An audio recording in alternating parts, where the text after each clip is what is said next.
এর আগে আপনারা ওয়াদা করলেন যে আপনারা এই দোকান নিয়ে ঘুরে ঘুরে বিক্রি করবেন। বসে না স্যার, পুলিশে খেদা দেয়, আমরাই বসি স্যার। এই বলেন, সত্যি কথা বলেন, আপনাকে এতবার বলার পরে রাস্তার মাঝখানে গিয়ে দখল করেন কেন?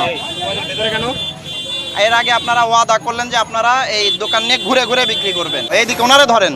আরে আপনাকে বিকেল থেকে খেয়াল করতে, আপনি বিকেল থেকে আসেন, মিথ্যা বলেন কেন? আপনি বিকেল থেকে আসেন, আপনি আসতেন দুপুরে কেন? আপনারা প্রতিবার মিথ্যা কথা বলেন কেন? কে বসায় আপনাদের? বসে না স্যার, পুলিশে খেদা দেয়, আমরাই বসি স্যার। পুলিশে খেদায় দিয়ে আপনারা বসেন, তাইলে আপনাদের যদি ধরে নিয়ে যায়, এগুলো যদি মালামাল জব্দ করি, খারাপ হবে কেন? মানুষ আপনাদের হাজার হাজার লাখ লাখ মানুষের এই যে ভোগান্তি করতেছেন কেন?